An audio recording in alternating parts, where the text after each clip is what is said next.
ठाकरे आणि राज ठाकरे यांच्यातल्या युतीच्या चर्चेची मनसेसोबतच्या युतीसाठी उद्धव ठाकरे यांनी सकारात्मक उत्तर दिलं। महाराष्ट्राच्या मनात आहे तेच होईल असं उद्धव ठाकरे म्हणाले।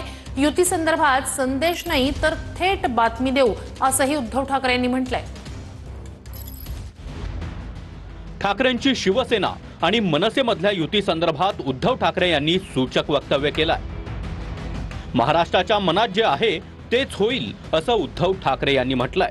राज ठाकरे उद्धव ठाकरे कधी एकत्र येणार, साथ दिली, प्रतिसादही सकारात्मक आहे, पण मनसेकडून सांगितलं जातं आहे की युतीचा प्रस्ताव पाठवा। ठीक आहे ना, बघू ना, जे महाराष्ट्राच्या जनतेच्या मनात आहे ते होईल।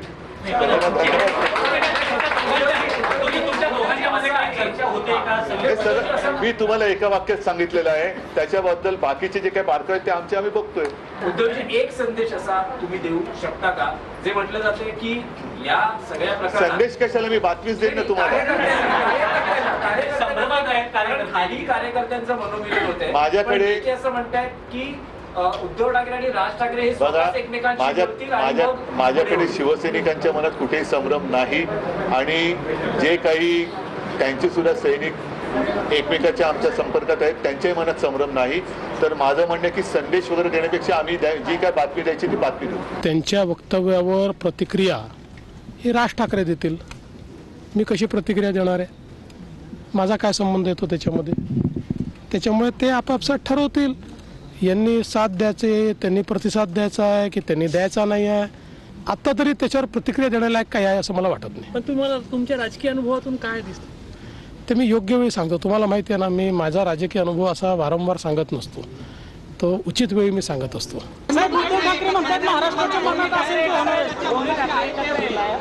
महाराष्ट्राच्या मनात असेल की होणार आहे युती संदर्भात आमची महायुती मजबूतीने लढणार आणि महायुती मजबूतीने जिंकणार। मी त्याचं स्वागत करीन, ते माझ्याही मनात तेच आहे। आले तर आनंदच आहे ना। कुठल्याही दोन संघटना जर महाराष्ट्राच्या हितासाठी एकत्र येणार असतील आणि तो त्यांचा विषय ना, शेवटी एका सशक्त लोकशाहीमध्ये कोणी कुणाबरोबर काम करायचं हा त्यांचा अंतर्गत विषय आहे। महाविकास आघाडीमध्ये ह्यामुळं शिवसेना लांब जाईल असं वाटत नाही मग तुम्हाला? कशाला? राज ठाकरेंचा जर महाविकास आघाडी किंवा ठाकरेंबरोबर उद्धवजींबरोबर एकत्र येणार असेल तर का नाही आम्ही स्वागत करणार त्याचं। ज्यांच्या सद्विवेक बुद्धीला समोरून ज्यांना ज्यांना योग्य काही करावं असं वाटतं ते त्यांनी करावं। तो त्यांना अधिकार दिलाय। तुला कसं बातमी दाखवण्याचा अधिकार दिलाय ना, कुठली बातमी दाखवायची कशी, तशा पद्धतीनं त्यांना जे वाटतं ते बोलून तो त्यांचा वैयक्तिक प्रश्न आहे, त्याला मी कसं काय उत्तर। उद्धव ठाकरेंनी सूचक वक्तव्य केल्यानंतर मनसेचे प्रवक्ते संदीप देशपांडे यांची ही प्रतिक्रिया समोर आली आहे। आमचं तोंड दुधाने पोळलं गेलेलं आहे, त्यामुळे आम्ही ताकदी फुंकून पितो। जोपर्यंत कुठलाही ठोस प्रस्ताव राजसाहेबांपुढे येणार नाही तोपर्यंत निर्णय परत फुटू शकत नाही। ज्यावेळेला प्रस्ताव येईल त्यावेळेला त्याचा निर्णय, योग्य तो निर्णय राजसाहेब घेतील। मला वाटतं हेच काल अमित ठाकरेही बोलले, अविनाशही बोलला, मीही बोललो। संजय राऊतांनीही युतीबद्दल सूचक वक्तव्य केलंय। राज आणि उद्धव ठाकरेंमध्ये फोनही झाले असतील असं राऊत यांनी म्हटलंय। माझं म्हणणं जसं तुम्ही पुस्तक पाठवलं तसं तुम्ही युतीचा पण प्रस्ताव येऊन सांगा ना। मीडियाद्वारे काय बोलताय? पुस्तक पाठवलं ना, तसं मित्र असतील तर घरी या, आमच्या कॅफेटेरियामध्ये कॉफी प्या। जाहीरपणे तर आता मी 10 मिनिटांनी राज ठाकरे यांना फोन करतोय किंवा 10 मिनिटांनी मी उद्धव ठाकरेंना फोन करतोय असं काय सोशल मीडियावर सांगून तर कोणी एकमेकांना फोन करत नाही। काय सांगावं, फोन झाले सुद्धा असतील। जी भावना आहे त्या भावनेचं मी त्याचा काका म्हणून स्वागत करतो। मी कॅफेमध्ये नाही, मी घरी जाईन। आमच्यासाठी ते कॅफे नाहीये, आमच्यासाठी ते दुसरं घरच आहे ना।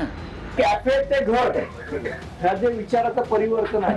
आता कॅफे हे नाव मागवतं संजय राऊतांनीच दिलेलं, आज घरही तेच म्हणतात। त्यामुळे त्यांच्यामध्ये मतपरिवर्तन होतंय। ते जे काय ते 3-3.5 मध्ये जेलमध्ये राहिले म्हणून होतंय का? काही वेगळं कारण आहे? गीता वगैरे वाचली असेल जेलमध्ये वगैरे। राज ठाकरेंच्या मनसैनिकांनीही युती व्हावी अशी इच्छा व्यक्त केली आहे। शिवतीर्थ निवासस्थानी झालेल्या बैठकीत पदाधिकाऱ्यांनी ही इच्छा बोलून दाखवली आहे। कारण आहे गीता वगैरे वाचली असेल जेलमध्ये। काँग्रेसचा हात सोडाल तरच टाळी देणार अशी अट राज ठाकरे यांनी उद्धव ठाकरेंना घातल्याची माहिती मिळते आहे। तर राज ठाकरेंनी भाजप आणि शिंदेंचा हात सोडला तर इकडचाही हात सोडला जाईल असं वक्तव्य सुषमा अंधारे यांनी केलंय. काँग्रेस जर का ठाकरेंसोबत असेल तर काही अटी टाकल्या गेल्या आहेत का? काँग्रेस सोबत सध्याला आहे शिवसेना उभाटा, तर त्यांना बाजूला सारून काँग्रेसला बाजूला सारूनच पुढची चर्चा व्हावी तेव्हा नेमक्या या संदर्भात काय बघा, याच्या संदर्भातला जो निर्णय आहे हा सन्माननीय राजसाहेब ठाकरे घेत असतात. याच्या संदर्भातली कुठली चर्चा पक्षाच्या अंतर्गत झाली नाही. तिकडून राजसाहेबांनी भाजपचा हात सोडला आणि शिंदेचा हात सोडला की इकडे पण ह्यांचे हात सोडतील आणि कुठलेच हात धरायची गरज पडणार नाही.